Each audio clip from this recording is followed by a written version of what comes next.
So हमने exchange rates, we have understood how to calculate them.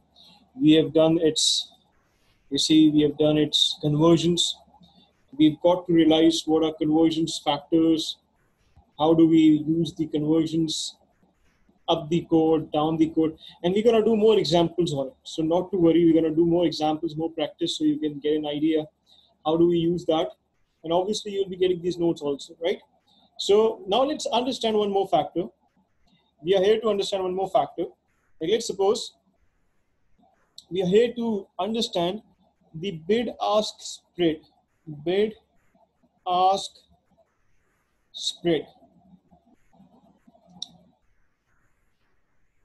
What do we mean by bid-ask spread, right? Bid-ask spread is the difference between the bid quote and the ask quote. So the difference between bid quote and the ask quote. We know that there is a slight difference between the bid and the ask. Why? Because the dealer can earn profit. Now we are assessing what are the factors that increases this spread. Spread means the difference between bid ask. Why at times you must have gone to the exchange rates or exchanges. You must have seen like buying dollars. The bid ask spread at times is very large, like of 5 rupees, of 10 rupees at times. At times is very slim, like 2 rupees, 1.5 rupees. So you need to understand why when it gets higher or when it gets lower. So we gotta know the factors affecting this spread. Factors affecting this spread. Let's understand that. So the spread quoted by a dealer depends on the spread that a dealer is quoting. It depends on certain factors. On what? Number one, the spread in the interbank market for the same currency pair. Obviously, just recall that we studied in this lecture that there are two markets. One is the retail, which is called the dealer, and one is the wholesale market, which is called the interbank, right? That's the wholesale market. So obviously, the dealer is buying currency from the wholesale market. If the wholesale market has a huge or a wide bid-ask spread, it's very obvious that a dealer will follow that and keep a higher bid-ask spread. If the interbank has a lower spread or a narrow spread, the dealer will follow that and he will also have a lower spread, just like your retail stores following the wholesale stores, right? Number two, the size of transaction, that matters a lot. You must have gone to the money exchanger. He asked you how much dollars do you want, how much pounds do you want.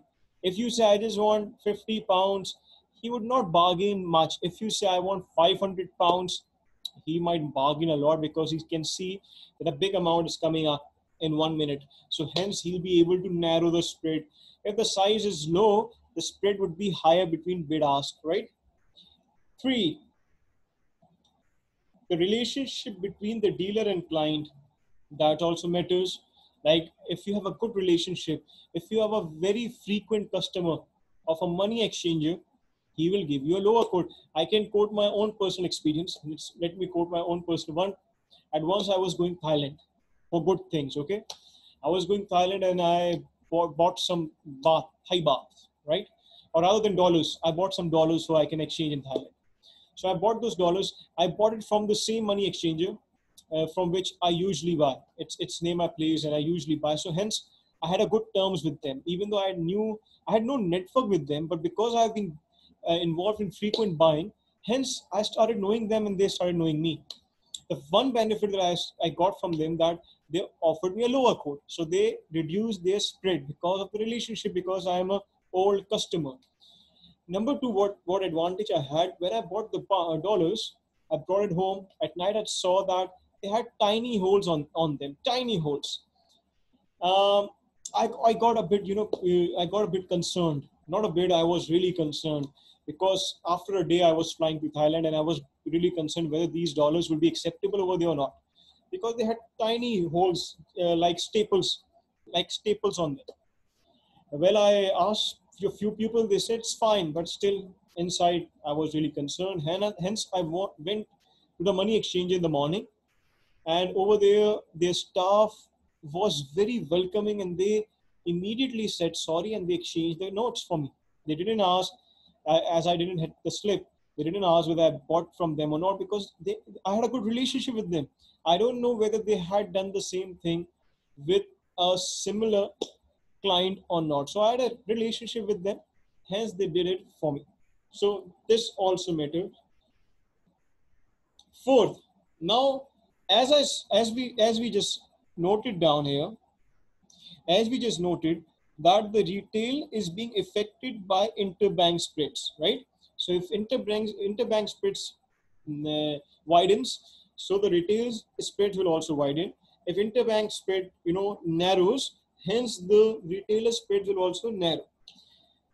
Let's understand why or what are the factors that interbank spreads changes, right? So let's understand that interbank spread on a currency pair depends on, number one, currencies involved. What types of currencies are involved in it? So अब दूसरी चीज समझ रहे हैं हम, currencies involved, as I said. एक कौन सी interbank का स्प्रेड, ऑब्वियसली अगर ऐसी कोई करेंसी जिसका फ्रीक्वेंट लेन देन होता है, frequent buying and selling happens, that currency then can be sold at a narrow margin as well, such as to US dollars, such as, it also depends on the volume of the currencies. I'm just highlighting currencies involved. High volume currencies pairs such as USD or euros, USD to Japan, USD to pounds, that's for US countries, commands lower spreads to do lower volume currency pairs such as Australian dollars to CAD. For example, like what I did when I was going to Thailand, I bought dollars. Number one, why? Because in Pakistan, dollars volume of exchange of dollars is very huge. Hence, their margins are narrower. If I had bought Thai baht, its margins were a bit broad because Thai baht, its volume that is traded in the market is very low. Hence, I thought to buy US dollars, and as advised by many people, I bought US dollars, and then I took those US dollars to Thailand, and I converted those dollars over there, and I was able to get more Thai bahts if I had converted directly in Pakistan. So yes, the types of currencies, the pairs of currencies matter. Like in Pakistan, you can see lower margins of US and PKR. You can see lower margins of pound and PKR.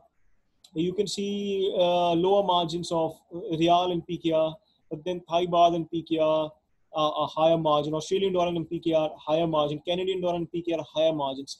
Those margins are a bit higher. Two, time of day, that also matters. At what time are you going at a day to buy the currency? The time overlap during the trading day when both the New York and London currency makes more are open are considered the most liquid time windows. Spreads are narrower during this time than at the other times of the day. You would have also seen, like, our money exchanges are usually opened up till I guess 6 or 5. If you go to some another money exchanger, like in the malls, like Aga's supermarket money exchanger, they are open 24/7. Or at the Ocean Mall, or even Dolman Mall, they're open 24/7. If you go over there, if you want to exchange your currency and the market is closed, their margins would be high because you never know what would be the currency exchange rate the next day. Hence, they keep a higher margin between bid and ask. That's what this point is saying. It also depends at the time of the day you're going. What is that time of the day? Three, market volatility. Three is called market volatility. How volatile is the market? Like if the dollars is very uncertain, that PKR to dollar exchange is very uncertain or very volatile, and the margins would be wider. If the volatility is very low, the margins would be narrower. Let's discuss a case that when PTI government came into power, at that time there was lots of uncertainty at the time they were in the power, at the initial time, 2018 I guess. There was lots of uncertainty of dollars, that what would be the dollar? Would it be 150? Would it be 180? Would it be 160? Would it be 170? Lots of uncertainties were there. Hence, at that time, people were not willingly selling their dollars because they feared that today, if we sell at a lower rate and the rate increases the next day, they will be at a loss. Hence, they started to keep their margins wider. They started to grow their margins wide so that even if that happens, they have the margin of safety. With a wide margin, they can use their profits to compensate with the losses if it happens in the future. So this happens if market is very volatile.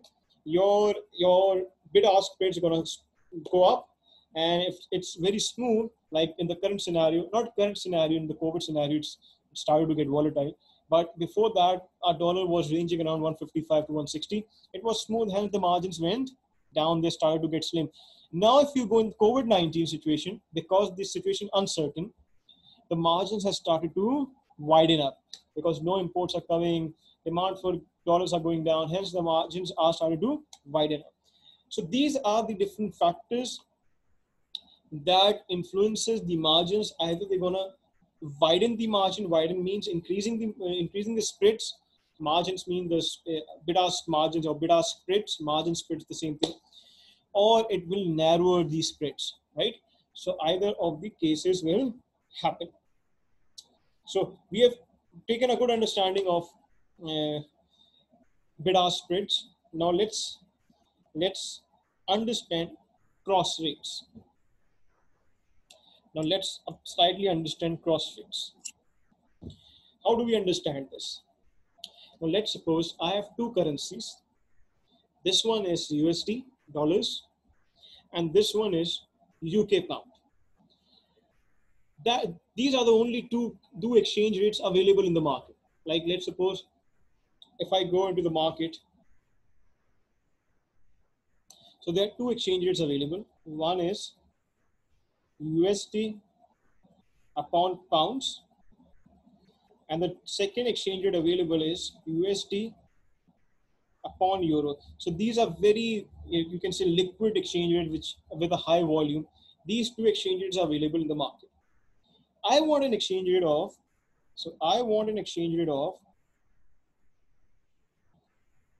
pounds per euro, but that is not available in the foreign currency market, or it's not being traded. Now, what the dealer do about it? Let's suppose dealer does not have a code for pounds to euros, and I want I want to give my pounds and get a euros from it. So what should he do? Like does he create a code for it? For that we say cross rates. He can use a methodology which is called cross rates, and hence he can compute an exchange rate for pounds upon euros. He can do that. Like how sir he can do it? Like I'm writing both the codes. So how I'm writing both the codes. I have one code USD. So I've already written that. So I'm just highlighting that. So I have one code USD upon euros, and the other code is one code is USD upon pounds, other one is USD upon euros, and I want a rate of pounds upon euros. How do I compute that using these two rates? I can do that. Now you have to follow my trick. What do you want? Place it after equals to, you want pound upon euro. That's what you want, right? So I'll make upon even better. So you want pound upon euro, right? This is what you want. Place the numerator at first. So what's the numerator is pound. Hence I'm placing the pound first. I want to multiply and place the denominator at the last corner as a denominator. So I'm placing it over here as a last corner as a denominator. So I want this over here. I want this over here at numerator, and I want something common over here and here. So they cancel out. And what am I left with? Pounds upon euros. So what do I want here? I have a common currency of USD. So I can use USD here. I can use USD here. So if I use these codes, I'll eventually, which code will I be getting? Pounds upon euros, right? Right? So let's do an example of it, and I'll give you a tricky example. So let's do an example of it. You have this example, cross calculation. I'm keeping this here so you can see the working also up. The spot exchange rate for Swiss francs and USD is this. So they have given you one this currency, CHF upon USD. So they have given you CHF upon USD. The number two currency they have given you, that's New Zealand and USD, right? So one currency is CHF upon USD. What's that? 1.7799. The other currency they've given you is New Zealand upon USD. And how much is that? That's 2.2529. So you have two currencies. I want a currency that is CHF upon New Zealand dollar. That is Swiss francs divided by New Zealand dollars. That's what I want. I don't have that currency code over here. I'll have to use the cross-rate methodology to compute that. So what do I want? I want CHF upon New Zealand dollar. So this is what I want, right? That's what I want. Now let's compute that. So I can use simple phenomena that I taught you. I'm going to first place after equals to what do I want? I want CHF, Swiss francs upon New Zealand dollar. That's what I want. For the first fraction, I'm going to keep the numerator of the answer as a first fraction. So I want to keep this as my numerator at first. I want CHF over here. And I use the multiplication rule. And the denominator over here, I want to, at the last column. So I placed it. So in between, I can use a common currency that cancel out each other. And I'm left with CHF on New Zealand dollar. So what currency do I have? USD. So I can place USD, USD. Now I can compute the cross rate of CHF upon New Zealand dollar. How do I compute that? So taking up, do I have this code? Yes, I have CHF. So I place it as it is 1.7799 multiplier. Do I have this code? No, I have inverse of it. So in order to get USD upon NSD, I'll have to inverse this. I'll have to inverse this. Inversing this will give me USD upon New Zealand dollar. So I'll be inversing this. So I'll be simply multiplying this by 1 upon 2.2529. Ultimately, I get the code of CHF upon New Zealand dollar. So that's 1.7799 divided by 2.2529. That's give me 0.79. So exchange rate of CHF upon New Zealand dollar is 0.79. See, I can even get a code of the currency which is not available by cross rates, by crossing them with the other rates. The rule is there should be one common currency in between. Like over here it was USD. There must be a one common currency. So this is called the convention of cross rates, right? Now let's do a more tricky example and a more, trickier example, which tests your knowledge and which tests my logic, whether you are able to implement that or not. So let's assume I'm giving you certain rates, such as PKR upon USD is 160. I'm giving you a rate odd upon Japanese yen is equals to 104. I've given you a rate Japanese yen upon USD is equals to 1.045. I'm giving you a rate that Swiss francs upon Australian dollars is equals to 1.5. So you have these 1, 2, 3, 4, 5 rates. So I'm just removing this. So you have these 5 rates. And hence using these 5 rates, I want you to compute PKR upon Swiss francs. PKR upon Swiss francs. I want you to compute this quote. So I want you to use the same cross rate methodology. I'm giving you 4 minutes. Use your logic. इसको देखो आराम से, मेरी logic use करनी है. Answer का जो first numerator है should be at first and the denominator of the answer should be at the last denominator. और उसके in between ऐसे rates होने चाहिए जो आपस में cancel out करें. Right? I'm giving you 4 minutes, a tricky example, but I'm sure you can hit it.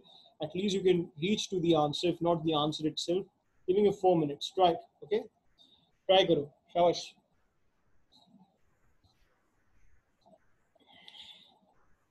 Think about it. Think about it. So I'm giving you 4 minutes. इसी के साथ वीडियो के साथ ट्राई करनी है आपने, वीडियो के साथ. शाबाश. ट्राई करें. Giving you 4 minutes.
कुछ कोशिश की. चलो ट्राई करते हैं आप लोग के लिए. आई होप कुछ थोड़ी बहुत कोशिश की हो आप लोगों ने. I wish. ठीक है, आई विश कि थोड़ी बहुत कोशिश की हो. ट्राई करता हूँ. मेरी लॉजिक यूज करेंगे हम. we're going to use our same logic. Let's see if you get focus over there or not. The answer that I want is, I'm placing that after equals to, I want the answer of PKR upon Swiss francs, we can say CHF, right? The numerator would be placed first. So I'm placing the numerator first over here, PKR. And the denominator I'm placing at the last, CHF. So I'll be multiplying as such that cross multiplication apply. The rate that I'll be using over here should be the same over here. Let's see. Let's see, you're gonna understand that, right? Let's try this. So what rates do I have with PKR? I have a USD rate with PKR. And do I have any other rate with PKR? No. So I can only use a rate USD PKR. So that means that I also want a rate as such that has USD over here. So what other rates of USD do I have? I have a rate of USD to Japanese yen. But in that, USD is in the denominator. In order to make it in the numerator, I'll have to inverse it. I'll have to inverse the rate. I'll have to inverse the rate, right? So I have to use Japanese into yen multiply by now. To cross multiply, I need a Japanese yen over here as well. So I can cross multiply. So do I have any other rate with Japanese yen? Yeah, I do have. Again, I would have to use a inverse of it because in that Japanese yen is in denominator. I want it in numerator. Then again, I have to multiply as such that I have Australian dollar over here. So you can see when I cancel out all, what am I left with? PKR upon CHF. Let's try this, right? PKR upon USD is 160. Multiply by USD upon Japanese Y is 10. That's Japanese upon USD. So I need to inverse it. So I'm going to be multiplying it by 1 upon 1.045. So I'm inversing it. Multiply by Japanese upon odd. I don't have. I have to inverse it. So I multiply by 104. Multiply by odd upon CHF. I don't have. I have to inverse. Multiply by 1 upon 1.5. And so I'll get what? PKR upon CHF. Let's do this. So I have 1.045 inverse multiply by 104 inverse multiply by 1.5 inverse multiply by 160. I get 0.98. So the answer should be 0.98. So your answer for CHF to this PKR to CHF is 0.98. The answer may not seem realistic. It's just an example for you to understand that how do we calculate cross rates, right? How do we determine cross rates? I hope now you get an understanding of computing cross rates. You see, I use the simpler version, keeping the numerator at the first and the denominator at the last. And in between, I want the rates as such they cross each other. That's why it's called a cross rates. I'm crossing rates and then I'm obtaining such a rate. That's why it's called a cross rate. Let's try another example.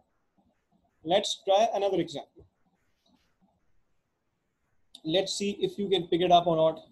So you have one code PKR upon euro, which is, let's suppose 170.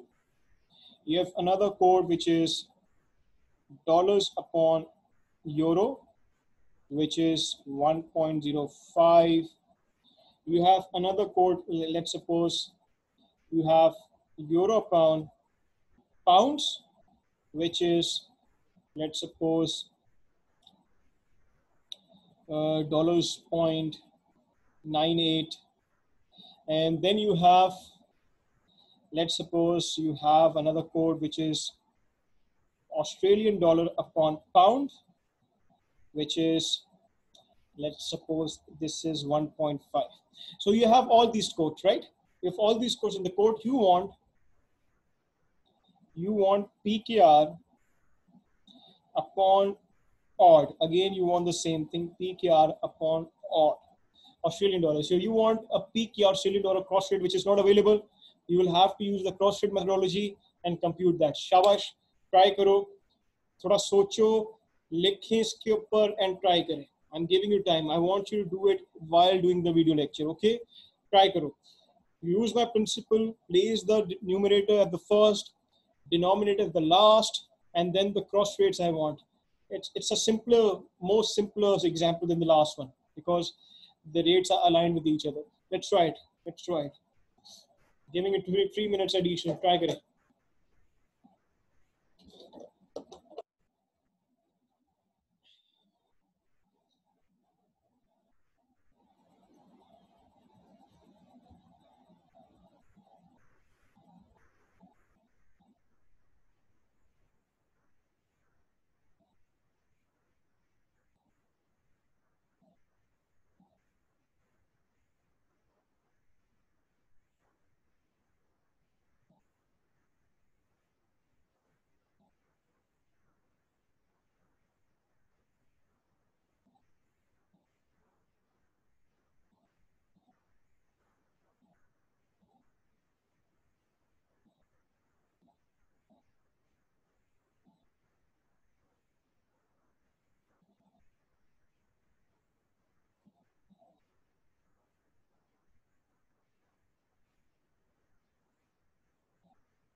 Let's try. I'm doing it for you again. I hope किसी का answer आया हो और किसी ने try भी किया.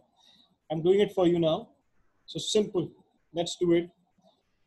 I want the answer, so I'm making a solution here, doing a solution for you. So I want the answer here. PKR upon dollars. Oh, sorry, upon Australian dollars. So that's what I want. I want PKR upon Australian dollars. What do? I place the numerator first of my answer, and I place the denominator of my answer the last, and in between I want cancellation. I want such rate that I cancel. So do I have any rate with PKR? Yes, I have. I have a euro rate. So PKR upon euro is here. Multiply. Now I want a rate as such which is should be having euro. Do I have any other euro rates? Yes, I have with dollars. So I can use over here dollars, multiply. Now I need a rate which cancel out the dollars. Do I have any rate with the dollar? Another rate with the dollars. Yes, I had dollars, euros. I cannot find any other rate. Okay, I had euros, right. So I don't want, but wait a second. Euro cancels out. I also need a dollars rate. So you must have got stuck because I do not have a dollars rate here. I did a mistake over here. This is not euro here. This is dollars here. My apology. My apology. My mistake. Wrote euros there. You must have stuck. I realize that if someone has tried it.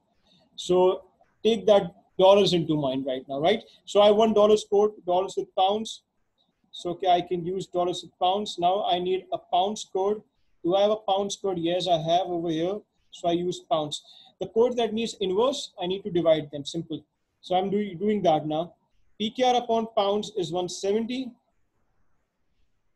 Euro upon dollars needs to be inversed. So it's into 1 upon 1.05.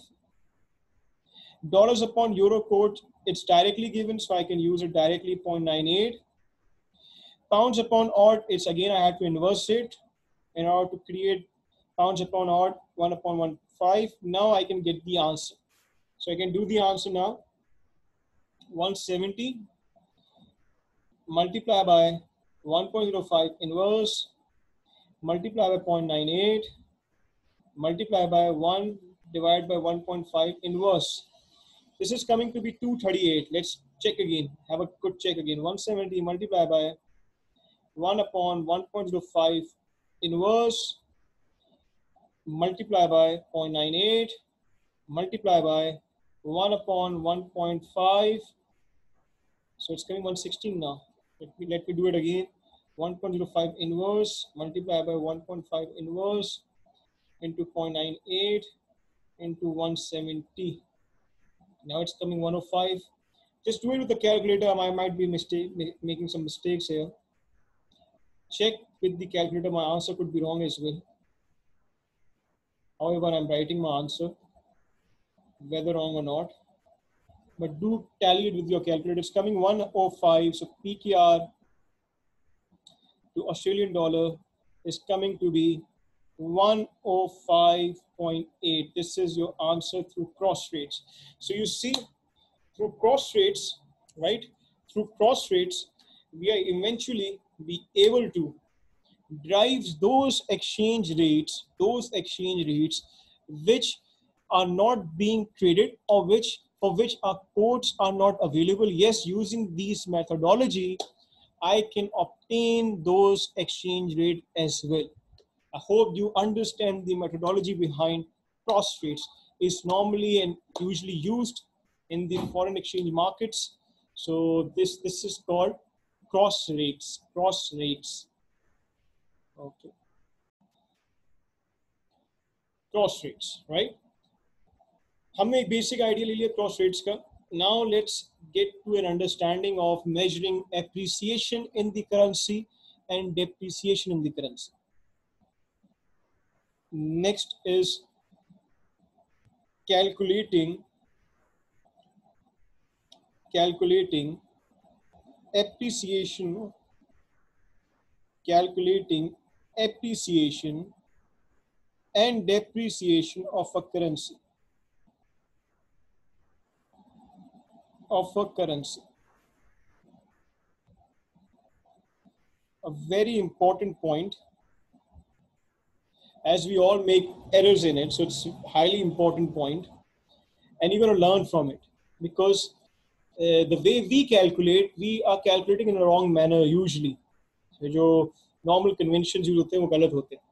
Like, let's see what knowledge do you have on this, and let's use that in the video. So let's suppose there is an exchange rate, okay,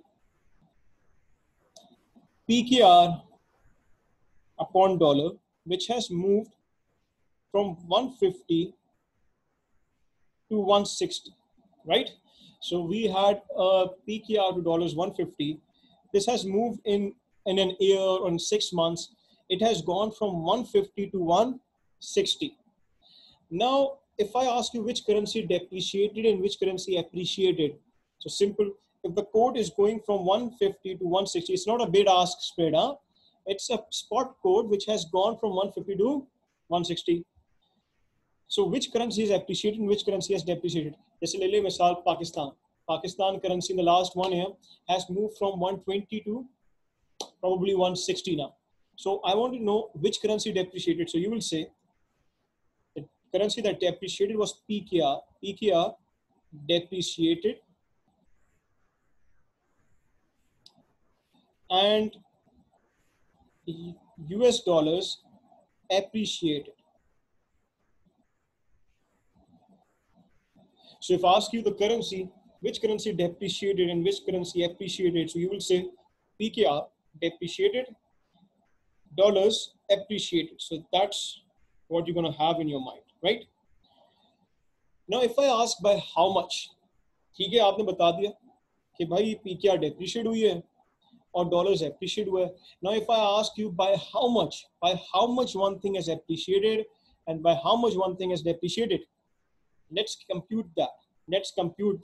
The rule, remember the rule. Let's try it first. Let's see dollars appreciation. How much has dollars appreciated by? Initially, $1 was equals to how much? 150 PKR, right? Then afterwards, $1 is equals to 160 PKR. So how much did $1 appreciated by? So I can compute it easily. I can take the difference between this 160 and add a difference of 10. So percentage increases, percentage of appreciation is, so the currency moved by 10. So I can simply 10 divided by 150. So I can simply get the answer. 10 divided by 150, it's coming around 6.7%. So I can say that dollars appreciated relative to PKR by 6.7%. So I've got the dollars appreciation. Now comes the correction of your concept. If I ask you how much PKR depreciated by, so if I ask you by how much PKR depreciated, what would be your answer? What would be your answer? Some would say same. Sir, if dollars has been appreciated by 6.7%, then PKR will also be depreciated by 6.7%. Wrong. That's wrong. Why? We can only calculate appreciation and depreciation for the currency in the denominator. We can only calculate appreciation and depreciation for a currency which is in denominator. Why? Because that is having a value of 1. You can see dollars is having a value of 1 in the denominator. The rest is the price currency is telling how much $1 has changed by. So in order to get the depreciation of PKR, that would not be equivalent to 6.7%. I'll have to first inverse this code in order to bring PKR in the denominator. Always remember this rule. You can only measure appreciation and depreciation of a currency which is in denominator. I'll write that point also, so not to worry. So let's do this. PKR depreciation.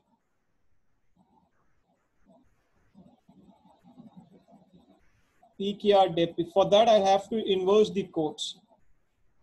For that, I'll have to inverse the quotes. I want dollars upon PKR.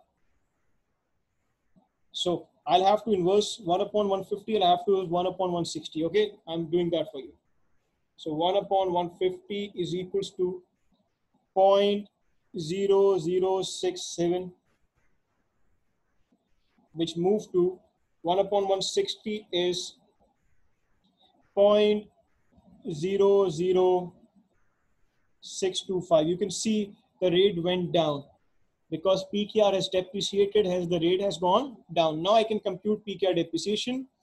Because now PKR is having a value of 1, we can say 1 PKR was equivalent to first $0.0067, then 1 PKR was equivalent towards $0.00625. So here are dollars, here are PKR. Now I can compute the appreciation and depreciation of that currency. Let's compute it. So simply PKR depreciation is equals to, I compute a difference. We simply take 0.00625 minus 0.0067. Pardon me, I've used the lower number first. So I'll use 67 and 625 divided by original number of 0.0067. We'll get the difference. So 0.067, I took the difference in numerator. So 0.067 minus 0.0625 divided by 0.067. This is coming about to be the depreciation that is coming. Let me check again. 0.067 minus 0.0625 divided by 0.067. 6.72%. This is coming about to be 6.72%. That was 6.7%. It's slightly different to that. And if because these codes are very close to zero, that's why the difference is very close to each other. If this code was larger, the difference would have been larger. So we can say PKR depreciated by 6.72, whereas US appreciated by 6.7. They are very close, but that's not always the case because over here the rates were very close by. That's why. Let's do another example. So I'm writing this point. Always keep the currency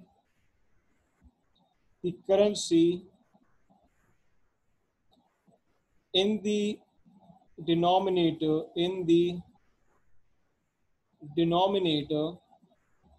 so always keep the currency in the denominator for which you are computing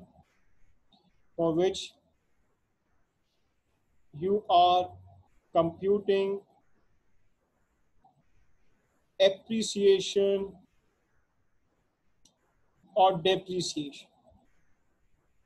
So for any currency that you are computing appreciation, depreciation, you need to keep that currency in the denominator, right? So let's do an example. I'm giving you another example. This is for you, okay? You need to do it. So let's suppose I have dollars upon euro that changed from 1.04 to 1.25, right? I want you to compute dollars appreciation or depreciation. I can say change in dollars and change in euros by also identifying whether it's appreciation or depreciation. Giving you 4 minutes. Try it. Come on, guys. Try this. All right. Try it.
I hope I hope that we are able to do it. So let's counter check.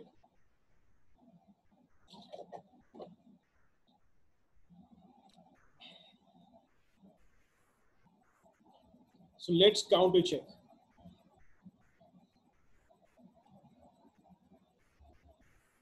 So the first thing I'm computing is, now first thing you need to understand which has appreciated, which has depreciated. Always we see from the denominator currency point of view, because the currency has moved up, we can say the denominator currency has appreciated and the numerator currency has depreciated. So I can say euro has appreciated because we are getting more dollars now in return for euro, and I can compute its appreciation directly because it's a denominator currency. Hence, simply I take a difference 1.25 minus 1.04 divided by original value 1.04 into 100. In the end, you get a percentage change.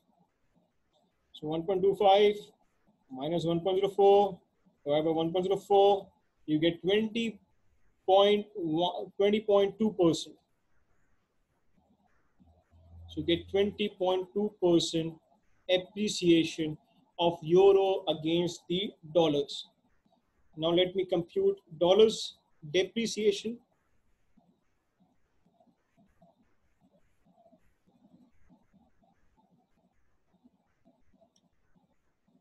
In order to compute this, I need to inverse the code. I need to bring dollars in the denominator. So I'll inverse the code. So I want euros upon dollars. So I'm inversing the codes. 1 upon 1.04, which is 0.962. 1 upon 1.25, which is 0.8. So now I have the codes. Now I can compute the depreciation of dollars. Simply I take a difference, 0.962 minus 0.8. I take a difference divided by the original value, 0.962. I get the percentage depreciation,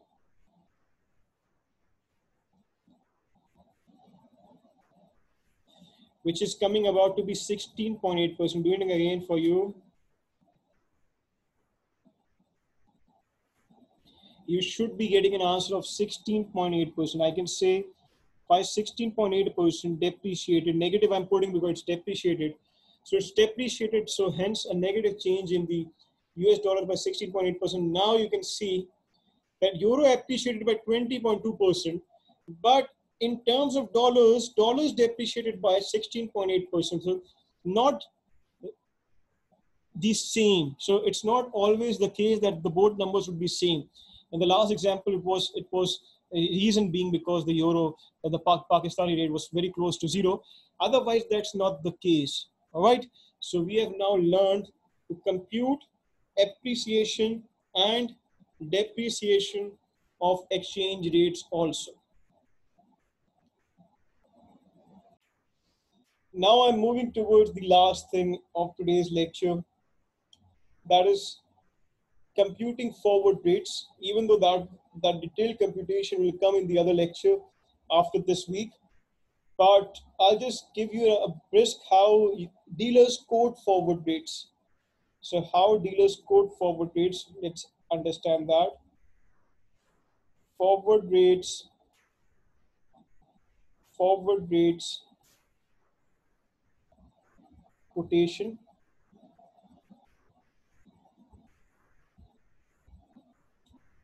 So let's understand how dealers quote the forward rates. All right, let's get that.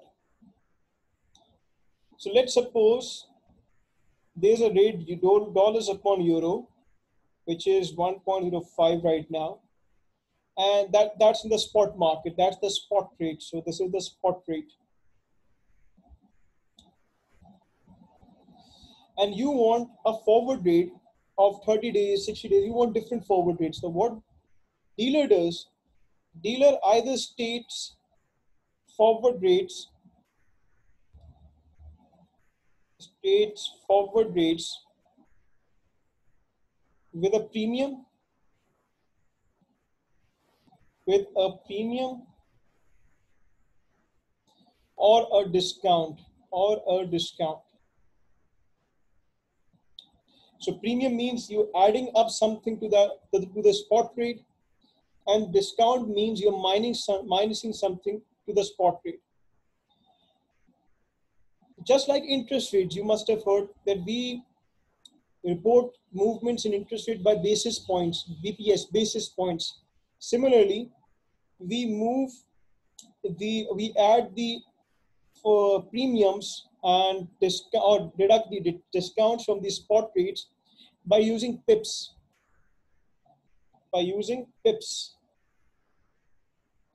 One pip, we can say one pip is equals to 1 upon 10,000. That can also be written as, so 10,000 upon, which can also be written as 0.000001. These are called pips. I'll explain you, not to worry. So now let's suppose a dealer is giving you quotes. Dealer says current spot rate is dollars upon euro is 1.05. 30-day forward rate the dealer is offering is plus 5 pips. So he's offering a 30-day forward rate with a premium of 5 pips. 60-day he's offering with a premium of 3 pips. So he's adding up a lesser premium. One reason could be that he's seeing that after 60 days rate might go down. That's why. 90-day he's offering with a discount of 1 pip. So you are asked to compute 30-day forward rate, 60-day forward rate, 90-day forward rate. 1 pip is equals to 0.0001. 1 pip is equals to 0.0001. Let's compute the 30-day rate. So simply you use the spot 1.05 plus how many pips? 5 pips is equals to 0.0005 plus 0.0005. You get a forward rate for future, which is 1.05 multiplied by 0.0005, which is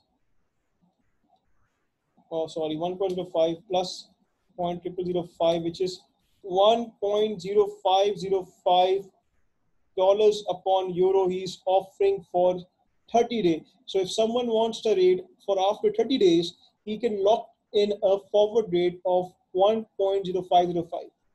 Now if I want to compute 60-day forward rate, I use the spot again and I add 3 pips. 1 pip is 0.0001, 3 pips are 0.0003.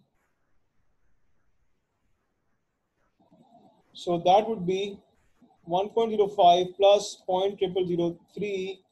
That's giving to me 1.0503 dollars per euro. If someone wants a forward rate after 60 days, he can get the rate now. He can get in locked in rate for 60-day period of 1.0503. That would be applicable after 60 days, right? We'll understand all the forward rates contracts in the next reading, in the next lecture, so not to worry much. 90 days at a discount, because it's minus, it's at a discount. So I write the spot rate and minus 1 pip. 1 pip is equals to 0.0001. So I get how much by that? 1.05 minus 0.0001. I get $1.0499 per euro. So these are the 3 forward rates I'm able to compute. That's how a dealer, quote their rates. They quote in pips. You have got an understanding of pips means the movement, how much can it move. So they don't write 0.0001, they write in pips. Like in interest rates, we write in basis points that interest rate have increased by 2 basis points, 3 basis points, right? So that's how a dealer quotes their forward rates. So we are done with today's lecture almost. And I'm sure you must have got a briefing. I'm just summarizing that what we did today. just a slight summary.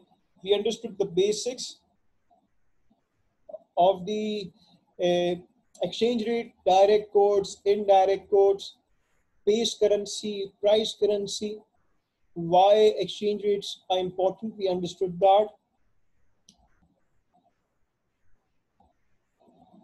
Two, we took the idea of conversions. We took the idea of conversions and bid ask,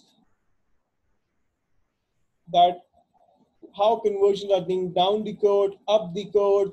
Up the code we use bid, multiply. Down the code we use ask, divide, right? We understood bid ask factors, bid ask spread factors, that why spread increases, why spread decreases. We went through that. We understood the concept of cross rates. Initially, we also did markets. We had spot markets, forward markets, right? So we did markets as well. And what else we did? We just did, now we did, before that we did conversions, we did bid ask, we did cross rates. Did we do anything? We did functions of foreign exchange. So we did functions of foreign exchange markets. And after cross rates, we did dealer quotes of forward rates. But how dealer quotes of forward rates, dealer quotes of forward rates. And we did one more thing, that is appreciation and depreciation of exchange rates. Appreciation and depreciation of exchange rates. That we use the denominator currency to compute appreciation and depreciation.